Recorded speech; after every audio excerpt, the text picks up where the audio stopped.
ये माहौल है पूरे बिहार में, अरे पूरे बिहार में नहीं, बांकीपुर में उपचुनाव हुए थे तो आपको पता है कि वहां पर प्रशांत किशोर साहब ने जीत हासिल करी है। ये वो पार्टी से आते हैं जिस पार्टी ने पिछले चुनाव में 2025 में बिहार के चुनाव में एक भी सीट नहीं जीती थी, लेकिन लड़े 238 पे थे। 243 सीटें हैं, 238 पे लड़े थे और आई थिंक 236 पे जमानत ही जब्त हो गई थी। मतलब इतने भी वोट नहीं मिले थे जितना वोट आपको मतलब अपना सिक्योरिटी डिपॉजिट, जब आप इलेक्शन लड़ते हैं तो जो फॉर्म भरते हैं उसमें एक सिक्योरिटी डिपॉजिट आपको देना होता है और उसमें एक क्लॉज होता है कि इतने वोट्स अगर नहीं आए तो जो पैसे आपने मतलब उसमें डाले थे सिक्योरिटी डिपॉजिट में वो भी है, वो इस लिहाज से डाले जाते हैं क्योंकि जो एकदम ही नॉन सीरियस कैंडिडेट्स हैं जिनका कोई इंटेंट नहीं है लड़ने का, उन लोगों को फिल्टर आउट किया जा सके। तो लगभग 99% कैंडिडेट जो प्रशांत की पार्टी के थे, जनसुराज के, वो अपना सिक्योरिटी डिपॉजिट भी नहीं बचा पाए थे। अभी हाल ही में इलेक्शन हुआ था नवंबर में 2025 में, नहीं सुभान? बिल्कुल, देखिए लगभग ये 17% होते हैं जो एक्चुअल वोट पड़े हुए हैं, वैध वोट, क्योंकि कई बार होता है कि कुछ वोट हटाए जाते हैं, सही से बटन नहीं दब पाता है। वह पहले तो मोहर सिस्टम होता था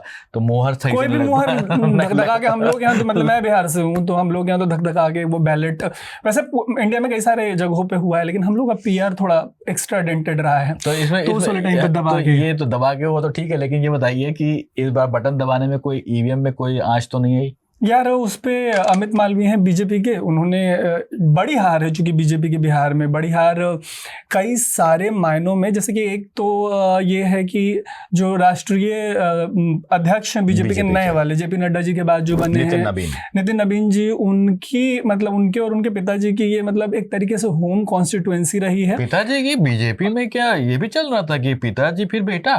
यार परिवारवाद वाले डिबेट में जाएंगे तो पूरा एपिसोड जो है वो डिरेल हो जाएगा। हिंदुस्तान में कोई पार्टी न है न थी न होगी, जो मैं कह रहा हूँ ग्लोबली पाकिस्तान से लेकर अमेरिका तक ग्लोबली कोई ऐसी पार्टी नहीं है जो मतलब इस एक फिनोमिना जिसको परिवारवाद कहते हैं उसको चेक कर पाए। बट हम भटक जाएंगे। तो 95 से नितिन नवीन जो है और उनके पिताजी, उनका स्ट्रॉन्ग होल्ड रहा है बांकीपुर पटना में है। अर्बन कॉन्स्टिट्यूएंसी है, भयानक जबरदस्त अर्बन। इधर से बीजेपी लगातार जीतती आई है बगैर नागा। नितिन नवीन नड्डा जी के बाद प्रेसिडेंट बने, अभी अपनी टीम भी फॉर्म नहीं कर पाए तो उनके लिए एक वाटरशेड मोमेंट माना जा रहा था कि भैया ये इलेक्शन जो है वो तय करेगा कि मतलब जो पार्टी प्रेसिडेंट है उनकी अपनी कॉन्स्टिट्यूएंसी पे कैसी पकड़ है। इसके अलावा बड़ी सारी चीज़ें हुई। फॉर एग्जांपल नीतीश कुमार एक तरीके से उन्होंने जब से सीएम की कुर्सी छोड़ी और बिहार की पॉलिटिक्स छोड़ी, उसके बाद का ये पहला चुनाव, ऐसा चुनाव जिसमें मतलब डेविड वर्सेस गोलियत वाला मामला था कि एक नया आदमी प्रशांत किशोर के जैसा नई पार्टी के साथ जिसके 99% कैंडिडेट उनका डिपॉजिट ही जब्त हो गया पिछले इलेक्शन में, वो इलेक्शन लड़ रहा था बीजेपी के एक कोर कॉन्स्टिट्यूएंसी से लड़ रहा था। नीतीश गए हैं, नवीन जी अध्यक्ष पद पे आए हैं, सम्राट चौधरी नए चीफ मिनिस्टर हैं, तो बहुत ही सारे ट्रांजिशन से बिहार गुजर रहा था। वही नहीं मतलब तेजस्वी यादव के लिए भी बहुत बड़ा टेस्ट था कि ठीक है मतलब आप तो जो असेंबली इलेक्शन है उसमें यार मतलब आप 25 सीटों से नीचे आ गया। उसके बाद आपका कैंडिडेट तीसरे नंबर पे रहता है और मतलब इतना बुरा हाल है कि इनको जुम्मा 14,273 वोट पड़े हैं। मतलब ये तब है जबकि आरजेडी ने एक पॉइंट ऑफ टाइम पे 15 साल तक बिहार की सरकार चलाई है बगैर नागा, और इनका कैंडिडेट तीसरे नंबर पे रहता है, 15,000 वोट भी गार्नर नहीं कर पाता है। तो बड़ा सारा कुछ निकल के आ रहा है वहां से बिहार से, नहीं सुभान? देखिए एक वो होता है, नीतीश कुमार एक जमाने में किंग मेकर कहलाते थे। अब लोग सोशल मीडिया पर बात कर रहे हैं कि शायद प्रशांत किशोर किंग मेकर हो। क्यों बताता हूं मैं, पहले सुनिए। 2014 में जब बीजेपी चुनाव लड़ रही थी तो प्रशांत किशोर ने जो कंपनी बनाई थी अपनी, जिसमें वो कैंपेन करते थे और उस कंपनी को बना करके पॉलिटिकल पार्टी को मदद करते थे कि कैसे प्रमोशन करना है, कैसे कैंपेन करना है। तो 2014 में ये बीजेपी को जिताने वाली इन्होंने कंपनी बनाई थी। उनका नाम क्या था? आईपैक नाम। आईपैक आई थिंक 2014 के बाद बनी, उसके पहले ये शायद किसी और फॉर्म के साथ थे, लेकिन फिर भी कैंपेन करते थे। मतलब ये मतलब जो बड़ी पॉलिटिकल पार्टीज उनका कैंपेन मैनेज करते हैं। उसके बाद प्रशांत किशोर का मन नहीं माना, फिर अलग अलग पार्टीज को लोग करते रहे। ये लोग अलग अलग कंपनीज के साथ सपोर्ट करते रहे। प्रशांत किशोर स्ट्रैटेजिस्ट माने जाते थे, बहुत बढ़िया पॉलिटिकल एनालिसिस करते थे। तो इसके बाद फिर इनका मन किया कि भाई नीतीश कुमार को ज्वाइन कर लेते हैं, क्योंकि वो किंग मेकर रहे हैं। नीतीश कुमार सबके हैं, और नीतीश कुमार अगर आप इमेजिन करेंगे तो वो बिहार में पार्टी किसी को भी मेजॉरिटी आ जाए लेकिन मुख्यमंत्री नीतीश कुमार ही बनते थे। हाँ, मतलब सबसे बड़ी पार्टी कोई भी हो, चीफ मिनिस्टर नीतीश कुमार रहे हैं। अभी भी जब उन्होंने कुर्सी एक तरीके से छोड़ी है तो तब छोड़ी है जब उनका हेल्थ फाइनली जेन्युइनली साथ नहीं दे रहा था, वो बहुत विजिबल है। बट हम नीतीश कुमार पे बात करने के बजाय बांकीपुर में जो हुआ है उस पर बात करते हैं। द हिंदू में निस्तुल्ला हैबर हैं, वहाँ पॉलिटिकल एडिटर हैं, उन्होंने एक एनालिसिस पीस लिखा है। उसमें जो उन्होंने एक बड़ा हाईलाइट दिया है कि बांकीपुर में 1/3 के आसपास जो वोटर्स हैं वो जेंजी वोटर्स हैं, मतलब 100 में से 30 से 33 वोटर उस वाले सीट पे जेंजी थे। इंडियन एक्सप्रेस के लिए जो रिपोर्ट्स इंडियन एक्सप्रेस में आई हैं उनमें ये निकल के आया है कि प्रशांत किशोर की एक स्ट्रैटेजी थी चाय पे चर्चा की, तो वो ऐसे बांकीपुर के ऐसे नुक्कड़ों पे, ऐसे चाय की दुकानों पे बैठते थे जहाँ वहाँ के लोकल्स बैठते हैं और पॉलिटिक्स पे चर्चा करते हैं। वहाँ पे उन्होंने जो जंतर मंतर पे हो रहा था, नीट को लेके जो बवाल हुआ, पेपर लीक्स हैं, जो जॉब्स का अकाल है उनके अकॉर्डिंग, उन तमाम मुद्दों को उठाया और उनको भुनाने की कोशिश की। और एक एनालिसिस ये निकल के आई है कि ये पहला इलेक्शन, बाई इलेक्शन ही सही, छोटा सा इलेक्शन, और जिसका कई बार क्या ज़्यादातर मौक़ों पे नेशनल या असेंबली इलेक्शन पे कोई बहुत असर नहीं होता, लेकिन ये बिहार है। और उस बिहार के बाई इलेक्शन में जहाँ पे मतलब इतना कुछ स्टेक पे था कि सीधे बीजेपी के राष्ट्रीय अध्यक्ष नितिन नबीन, नए चीफ मिनिस्टर सम्राट चौधरी, पूरा मतलब ए लाइन उनका मतलब कैंपेन में लगा हुआ है, उसके बावजूद कोई तो गणित लेके उतरे थे प्रशांत किशोर जो उनके पक्ष में काम आया है। वो इस लिहाज से भी काम आया है कि आप सोचिए कि जो पिछला असेंबली इलेक्शन था जिसमें इनकी पार्टी लगभग सभी सीटों पर लड़ रही थी बिहार में, वहाँ पे इन्होंने मना कर दिया, वहाँ पे इन्होंने इलेक्शन खुद नहीं लड़ा। तो उस वाले टाइम पे इनको पता था कि लड़ेंगे तो पार्टी की तो दुर्गति तय है, इनका भी ब्रांड जो है वो डेंट होगा। उन्होंने वो इलेक्शन चुना जहाँ पे वो पूरे पार्टी की और अपनी पूरी ताकत झोंक के विक्टोरियस बन के निकले हैं। मैं बिहार से आता हूँ, ये अनप्रेसिडेंटेड इस लिहाज से है कि वहाँ पे किसी नई पार्टी का, किसी नए कैंडिडेट का, जो वहाँ पे एग्जिस्टिंग कास्ट का और रिलीजन का अर्थमेटिक्स है, उसमें इलेक्शन निकाल जाना बहुत बड़ी बात है। और एक्सप्रेस से लेके हिंदू जैसे जो सबसे 2 रेप्यूटेड पब्लिकेशंस हैं इंडिया के, टॉप में 2 कह लीजिए, उनके एनालिसिस में ये निकल के आ रहा है कि इस वाले इलेक्शन के रिजल्ट पे जेंजी की छाप है। अब देखिए, जेंजी का पूरा माहौल चल ही रहा था क्योंकि जो अभी सीजेपी प्रोटेस्ट हुआ, शायद इसका असर हो सकता है, थोड़ा बहुत असर, क्योंकि जो परसेंटेज बताया लगभग 33% जेंजी ने वोट किया है, ऑलमोस्ट इसके आसपास। अब आप मार्जिन देखिए, 19,000 वोट का मार्जिन है, जहां पर तेजस्वी की पार्टी वाले कैंडिडेट को 15,000 से नीचे मिले हुए हैं। तो आप मार्जिन देखिए 19,000 का है। और दूसरी बात आप यहाँ पर यह भी देखिए कि जो नोटा बटन दबाया गया है वहां पर भी 19 ऐसे कैंडिडेट थे जिनको नोटा से हरा दिया गया। नोटा, जिनको नहीं पता उनको बता दें कि नन ऑफ द अबव, इनमें से ऊपर में से लिस्ट में से जो भी था, इलेक्शन की एक मशीन होती है ईवीएम, उसमें बहुत सारे नाम होते हैं, जितने भी दिए गए हैं उनमें किसी में भी कोई इंटरेस्ट है नहीं, तो नोटा दबा दो। और जो 19 कैंडिडेट्स हैं, जो जीत हार का अंतर है वो भी 19,000 के आसपास का है। तो ये तमाम एनालिसिस निकल के आ रही है। दूसरी चीज़, एक और बहुत बड़ी चीज़ है कि इंडिया की पॉलिटिक्स एक ट्रांजिटरी दौर से गुजर रही है। जैसे तमिलनाडु का एग्जाम्पल लेते हैं, वहाँ पे एक पॉइंट ऑफ टाइम पे डीएमके और AIADMK के बीच बैटल हुआ करता था। एक तरफ करुणानिधि जी होते थे, दूसरी तरफ जयललिता होती थी। आज के डेट में दोनों ही नहीं रहे। इवेंचुअली स्टालिन वहाँ पे मतलब CM बने, but all of the sudden मतलब विजय आते हैं, उनकी पार्टी आती है और इलेक्शन स्वीप कर ले जाती है। तमिलनाडु जैसे स्टेट में इलेक्टोरली बहुत टफ स्टेट है। यूपी की पॉलिटिक्स अगर बात करें, फॉर्मर डेप्यूटी CM जो थे अरेस्ट हो गए, ये भी खबर आई है, एलिजेड ल्यूड रिमार्क की वजह से।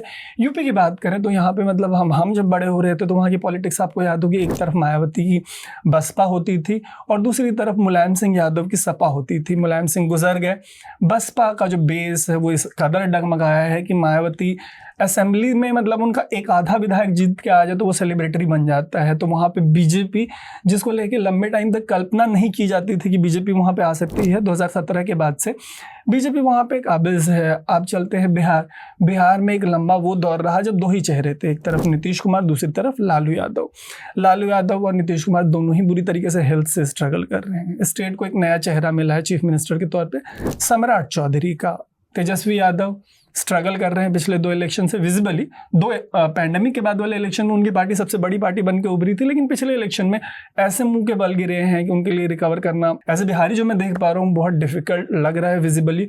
उस बीच प्रशांत किशोर जैसे एक स्ट्रॉन्ग कंटेंडर का एक ऐसे स्टेट में एंटर करना जो इस हिंदुस्तान में बिहार से ज़्यादा चेंज के लिए कोई भी स्टेट डेस्परेट नहीं है। देखने वाली बात होगी कि प्रशांत ने बांकीपुर का जो गढ़ हिलाया है, मतलब वहाँ पे बिल्कुल ही जो वहाँ पे गणित बैठती थी कि अपर कास्ट कॉन्स्टिट्यूंसी है, ठीक है कि कुछ मुस्लिम और यादव वोट्स भी हैं, 95 से बीजेपी जीतती आई है, उस कॉन्स्टिट्यूंसी में जो टॉप लीडरशिप है बीजेपी की, उनकी ताकत झोंकने के बावजूद अगर प्रशांत उस कॉन्स्टिट्यूंसी को निकाल ले गए हैं तो एक इंटरेस्ट पैदा होता है एज ए वोटर कि आखिर बिहार की जो, जैसे तमिलनाडु की पॉलिटिक्स का एग्जांपल दिया, यूपी की पॉलिटिक्स का एग्जांपल दिया, दिल्ली में शीला दीक्षित 15 साल तक चीफ मिनिस्टर थी, तो एक मेटामॉर्फोसिस से गुजर रहा है। बंगाल में बीजेपी इस सरीखे सरकार बना ले जाएगी, 200+ वाली जीत उसको मिलेगी। ये सब इमेजिन करना थोड़ा सा बहुत डिफिकल्ट था। जुम्मा 10 साल पहले, 5 साल पहले तक ये इमेजिन करना डिफिकल्ट था। बट एक मेटामॉर्फोसिस से गुजर रही है इंडियन पॉलिटिक्स। बहुत लोगों को बहुत कुछ समझ नहीं आ रहा।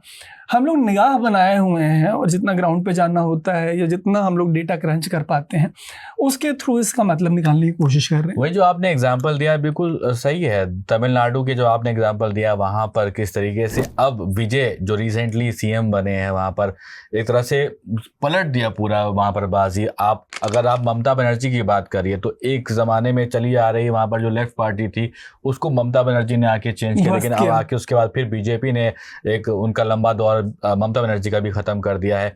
उसी तरीके से आप अब बिहार में देखिए, एक सीट जीते हैं प्रशांत किशोर, लेकिन बात होने लगी है कि अगले चुनाव में या फिर लोकसभा चुनाव में क्या कुछ बदल सकते हैं। अब पावर देखिए, आप लड़े पिछली बार 238 पे, लेकिन बाय इलेक्शन में सिर्फ एक सीट जीतने के बाद इतनी बातचीत हो रही है। बिहार है और बिहारी लोग समझ में नहीं आते हैं, आप भी समझ में नहीं आते। They are not for the beginners। और उसके बाद जैसे अगर बिगिनिंग से आगे बढ़े तो 3 ऐसी कॉन्स्टिट्यूंसी थी अलग अलग राज्यों में जहाँ पे इलेक्शंस हुए। बिहार के बांकीपुर में प्रशांत किशोर जीते हैं। गुजरात में इलेक्शन हुआ मंजालपुर में, वहाँ पे सतीश पटेल बीजेपी के जीते हैं। वो प्रेडिक्टेबल है, मतलब एक लौता स्टेट जहाँ पे मतलब अभी तक कोई डेंट नहीं है। 17 का इलेक्शन बीजेपी के लिए बहुत ही ज़्यादा डिफिकल्ट रहा था। ऐसा लगा था कि कांग्रेस निकाल ले जाएगी। उसमें बहुत विशियस कैंपेन भी हुआ। उस कैंपेन में पाकिस्तान घुस गया था और बहुत सारी चीज़ें हुई थी। बट उस इलेक्शन के बाद से तो मतलब ये हाल रहा है कि कई बार बीजेपी गुजरात के कई सारे इलेक्शन में अनअपोज्ड जीती है, तो ये प्रेडिक्टेबल लाइन का इलेक्शन था। एमपी के दातिया में इलेक्शन हुआ, वहाँ पे कांग्रेस के घनश्याम सिंह जीते हैं। कुछ तो हो रहा है, मतलब इंडियन पॉलिटिक्स और इंडियन इलेक्शन में कुछ तो हो रहा है। और जो एक चीज़ मतलब जंतर मंतर वाले प्रोटेस्ट से जो हमारी लर्निंग रही कि एक ऐसी जनरेशन है जो हम लोगों को समझ नहीं आई है। अगर वो जनरेशन बूथ तक पहुँचती है, अगर पोलिंग बूथ तक वो जनरेशन पहुँचती है, तो जो भी रिजल्ट्स होंगे वो इतने अनप्रेसिडेंटेड होंगे कि लोगों को लगेगा कि भैया क्या हो गया। जैसे हम लोगों को भी जंतर मंतर देख के लगा कि ये हुआ क्या। ये दिल में आती, समझ में नहीं आती। I agree. देखिए 2 चीजें हो रही हैं। एक तो जनरेशनल शिफ्ट इस लिहाज से कि आपकी एक पूरी जनरेशन बदली है जो इंस्टाग्राम पे ही जीती है। माननीय प्रधानमंत्री जी को भी जब प्रोटेस्ट एस्केलेट होकर अपने पीक पे गया तो प्रधानमंत्री जी ने पहली जो रील डाली थी, वर्टिकल वीडियो डाली थी, 12 बजे रात में डाली थी। तो कुछ तो अलग हो रहा है, जनरेशनल शिफ्ट वाला। दूसरा जो हमारा पॉलिटिक्स का जनरेशन, एक एग्जिस्टिंग जनरेशन था, वो भी शिफ्ट हो रहा है। इनमें से कई सारी सीटें, जैसे गुजरात वाली सीट पे जो बीजेपी को बाईपोल में जाना पड़ा, वहाँ पे उनके एक जो जमाए कैंडिडेट थे जो पिछले 8 इलेक्शन से हारे ही नहीं थे, उनके गुजरने के बाद वहाँ पे इलेक्शन हुआ और एक नया कैंडिडेट, बीजेपी बैफल्ड थी कि भैया इतने जमाए सीट पे किसको उतारे। बट देन अगेन गुजरात है। तो हमने जो तमाम एग्जांपल दिए, तमिलनाडु वाले वहाँ पे जो एग्जिस्टिंग जो पॉलिटिक्स थी जयललिता और करुणानिधि की, या यूपी में मायावती और मुलायम सिंह की, बिहार में लालू यादव या नीतीश कुमार की, इस तरीके की जमाई पॉलिटिक्स है, वो उसका ढर्रा टूटा है। आज की डेट में लालू यादव कैंपेन करने की स्थिति में नहीं है। नीतीश कुमार भी similarly I do not think कि कैंपेन करने की स्थिति में है। अदरवाइज वो बिहार में चीफ मिनिस्टर की कुर्सी कतई नहीं छोड़ते। लेकिन हेल्थ मिनिस्टर तो हैं उनके बेटे, हाँ उनके बेटे हेल्थ मिनिस्टर हैं डेफिनेटली। बट जेडीयू को जिस तरीके से, एक और बड़ी चीज़ हुई हिंदुस्तान में कि बहुत ही रेयरली किसी पॉलिटिशियन ने अपने सेकंड जनरेशन को ग्रूम किया, और उस ग्रूमिंग, लैक ऑफ ग्रूमिंग की वजह से क्या हुआ कि जब वो खुद लीड करने की स्थिति में नहीं थे या उनके अगेंस्ट जो जनता का सेंटिमेंट है वो बहुत नेगेटिव हो गया, तो अभी उन लोगों को उस क्राइसिस से गुजरना पड़ रहा है कि भैया अब क्या। तो तमिलनाडु हो गया, बिहार हो गया, यूपी हो गया, ये 3 बहुत बड़े एग्जाम्पल्स हैं, पश्चिम बंगाल हो गया। ये वो स्टेट्स हैं जहां जमी जमाई पॉलिटिक्स जो थी उसका ढर्रा बदला है। देखेंगे कि इस तरीके के बाई इलेक्शंस जो हैं वो मतलब वो जो चावल याद है आपको, मतलब चावल पकता था पहले जो नॉन कुकर वाले बर्तनों में पकता था, तो हम हाथ से निकाल के ऐसे दाना मसल के चेक करते थे कि क्या हुआ है, पका है कि नहीं पका है। तो अभी तो वही टेस्ट करने की कोशिश हो रही है। नहीं सुना नहीं, लेकिन बिहार में जिस तरीके से प्रशांत किशोर को लेकर बात हो रही है उसके लिए आपको ये डायलॉग सुनाते हैं, सुनिए। जब जब आपको लगता है कि आप बिहार को समझ गए हैं, बिहार आपको झटका देता है। तो ये तरुण क्या है, बात समझ में नहीं आई। जब जब आपको लगता है कि आप बिहार को समझ गए हैं, बिहार आपको झटका देता है, ये किसके लिए कहा गया है? ये प्रशांत किशोर के लिए कहा जा रहा है या फिर किसी और पार्टी के नेताओं के लिए? नहीं यार, वो एक ऐसा स्टेट रहा है जहां से मतलब इंदिरा गांधी जब अपने सबसे स्ट्रॉन्गेस्ट दौर में थी तो जयप्रकाश नारायण ने संपूर्ण क्रांति का नारा दिया। वहां से जो अभी इंडिया के सबसे कद्दावर नेताओं में जो चेहरे शामिल रहे लगभग पिछले 3 से 4 दशक तक, लालू यादव, नीतीश कुमार, रामविलास पासवान। खैर रामविलास पासवान जी गुजर गए। मतलब सेंटर की पॉलिटिक्स हो या स्टेट की पॉलिटिक्स, इन पे एब्सोल्यूट ग्रिप रहा। फॉर दैट मैटर यूपी में मुलायम सिंह उसी मूवमेंट से निकल के आए। तो ऐसे मल्टीपल मूवमेंट्स हुए। फॉर दैट मैटर जो जिस स्केल का जंतर मंतर में प्रोटेस्ट हो रहा था, सोचिए क्या हुआ होगा बिहार में कि पुलिस वालों को AK-47 चलाना पड़ा। तो वो एक ऐसा लैंड है। बट थोड़ी सी बात जाते जाते इस पे बाई इलेक्शन पे, बाई इलेक्शन को कई बार मतलब एक लार्ज सैंपल के तौर पे इसलिए नहीं लिया जा सकता क्योंकि ना तो ये जनरल इलेक्शन है जिसमें प्राइम मिनिस्टर का कोई चेहरा है और नेशनल मुद्दे फैक्टर इन करते हैं, ना तो कोई ये स्टेट इलेक्शन है जिसमें चीफ मिनिस्टर का चेहरा है और राज्य स्तर पे क्या पॉलिसीज होंगी, कास्ट का, रिलीजन का क्या अर्थमेटिक होगा, उसी को फैक्टर इन कर सकते हैं। तो बाई इलेक्शंस ठीक है बात करने के लिए एक बहुत अच्छा टॉपिक बन जाता है तब जब प्रशांत किशोर जैसा कोई कैंडिडेट जीत जाए जो असेंबली इलेक्शन लड़ने के लिए मना कर चुका था। But I am not very sure. Again जैसे 2017 के बाद जब योगी आदित्यनाथ पहली बार बीजेपी पूर्ण बहुमत से, प्रचंड बहुमत से यूपी में सरकार बनाती है, तो उसके बाद जो बाई इलेक्शंस हुए थे उसमें बीजेपी का परफॉर्मेंस बहुत अच्छा नहीं रहा था। लेकिन फिर जब असेंबली इलेक्शंस हुए तो फिर से योगी आदित्यनाथ चीफ मिनिस्टर बन के कुर्सी पर बैठे। तो देखने वाली बात होगी। अगेन मेरा पर्सनल ओपिनियन है कि कुछ तो पक रहा है इंडियन सोसाइटी में। पिछले कई, जैसे लास्ट जनरल इलेक्शन का एग्जांपल ले लीजिए, जब 400 पार का नारा दिया गया था, अच्छे एनालिस्ट किसी की हिम्मत नहीं हुई कि वो ये बोल दे कि बीजेपी पूर्ण बहुमत से नीचे आ जाएगी, बीजेपी वाले 240 पे आ जाएंगे। तो मेरे को लगता है कि इंडियन इलेक्शन जो पिछले 2, 4, 5 कम से कम पिछले 3 जनरल इलेक्शंस और कई सारे स्टेट असेंबली इलेक्शंस लोगों को समझ नहीं आए।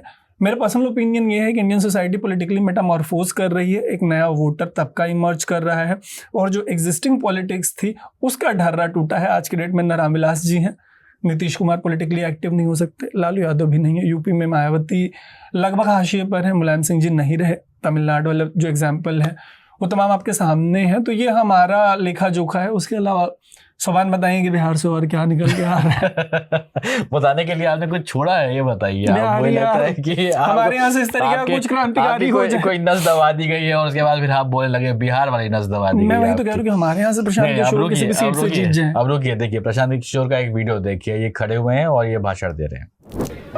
भाई एकर का गारंटी बाकी जीतला के बाद हम रुआ संगे धोखा ना करो।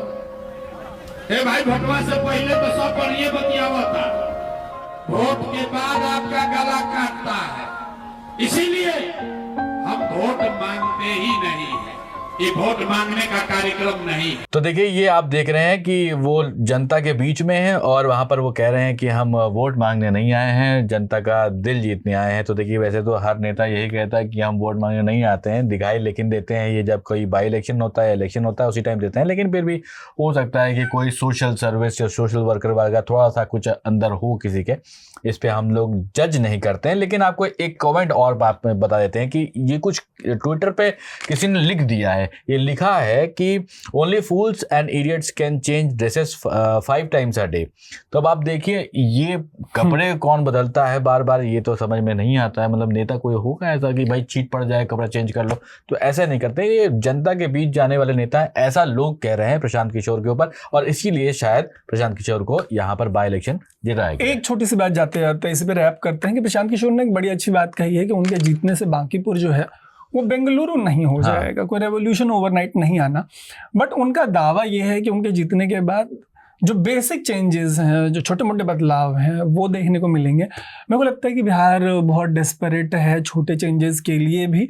उन्होंने असेंबली इलेक्शन में बिहारी अस्मिता को मुद्दा बनाया था कि बिहारी होना एक गाली हो गई है, जो कि लेजिट भी है। दिल्ली में 16 साल से रहते हुए न जाने कैसे ऐसे कितने इंस्टेंसेस रहे जहाँ पे मतलब ये महसूस हुआ कि बिहारी होना गाली हो गई है।